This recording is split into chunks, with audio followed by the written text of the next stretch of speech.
He said if you want to ruin a relationship between two people, just keep them together all the time. Today, we are talking about how to enjoy solitude. Before we dive in, I want to ask two questions. First, do you think being alone is more painful or being with a group of people? A group, right? Now, the second question, think carefully, what percentage of the troubles in your life come from interpersonal relationships? Actually, it's okay. Share your thoughts in the comments. The reason I'm bringing this up is because after turning 25, I realized the most important skill I've learned, the one that brings me the most happiness, is the ability to be alone. And I've noticed that once I learned to enjoy solitude, the world became a better place. It's like having a safety net in this game of life. No matter how bad things get, they'll never be too bad because, at the very least, I'll still be happy. Today, we'll cover 5 key points. 1. Mentally accepting loneliness. 2. Guilt over wasting time. 3. Seeking love from others. 4. Valuing yourself. 5. Dealing with loneliness. First, I think many people struggle with solitude because their mindset is off. When I was younger, my dad told me something important. In life, you have to learn to endure loneliness. Do you think that's accurate? Well, yes and no. Because loneliness and solitude are two different things.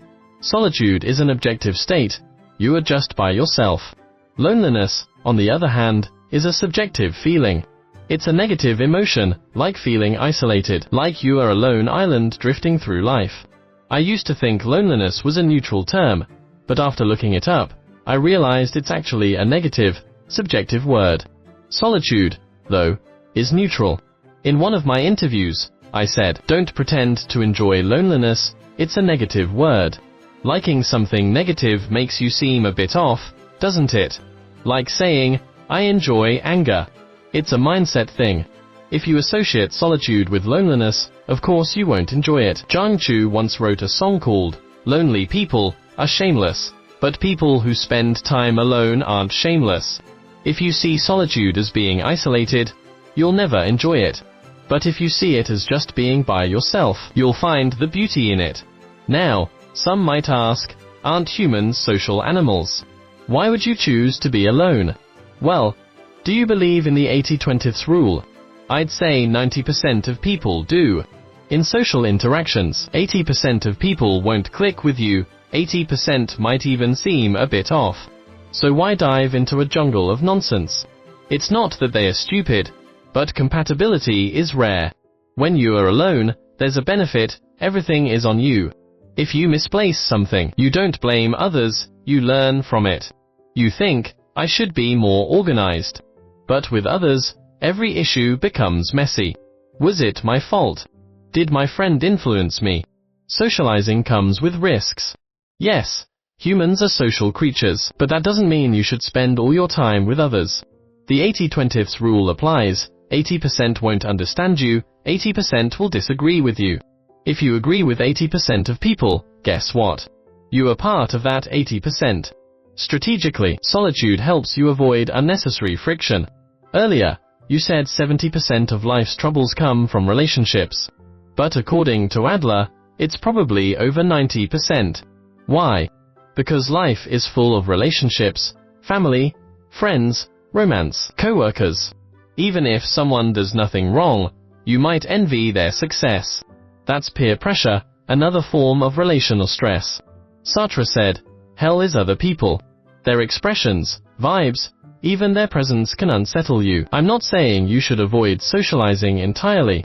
Life is short, you need to spend some time alone to understand yourself better. In ancient times, people went into seclusion. Ever heard of group seclusion? No, because that's just a team-building trip. Solitude helps you figure out what you truly like. Here's my personal example. Before 25, I loved parties, home parties, clubbing, karaoke. I partied 4 or 5 nights a week, drinking till 4 a.m. But in solitude, I realized I didn't actually like parties. I just liked the idea of being cool. The loud music made real conversation impossible, and I craved deeper connections. So after 25, my socializing shifted to cafes and quiet whiskey bars. When you are alone, you ask yourself what you really want. That clarity is priceless. Many people can stand solitude because they haven't found what they love. They follow others because they don't know how to enjoy their own company. But solitude offers endless possibilities: reading, movies, hobbies, even solo shopping or dining. The second issue is guilt over wasting time. Some think certain activities are meaningless. I wasted a whole day and feel guilty. That's your problem. There's a hierarchy of respectable hobbies: reading good, gaming bad. Nonsense. Any form of solitude is valid. Feeling guilty, that's the real waste. What's a meaningless life? One spent complaining. If you enjoyed your day, that's meaningful. Happiness is the ultimate goal. If gaming makes life worth living, congratulations, you've won. Third, many can't enjoy solitude because they outsource self-love. They rely on others to fill their emotional gaps. That's exhausting. Some cling to friendships or relationships, demanding unconditional love. But no one owes you happiness, only you do. Some compensate for a lack of love in their upbringing by seeking it elsewhere. That's like expecting someone else to feed you. They might share a bite, but they can't fill your plate. You can't wait for a savior, you have to save yourself. Fourth, many don't value their own time. I reject most invitations, even from celebrities, unless I'm genuinely interested. My time is precious. If you don't value your time, you are probably boring company. If you can't enjoy your own presence, why inflict it on others? Fifth, people don't realize loneliness is normal. The song goes, isn't revelry just a group's loneliness? Even in a crowd, you are alone. No one truly understands you.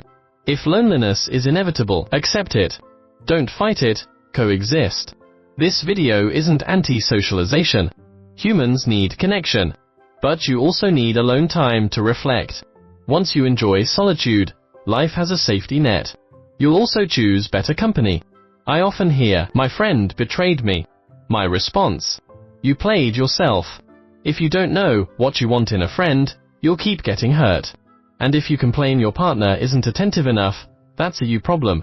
If you were happy alone, their distance wouldn't faze you. Here's the truth: if you are happy alone, you are invincible. You don't need others for joy. That's power.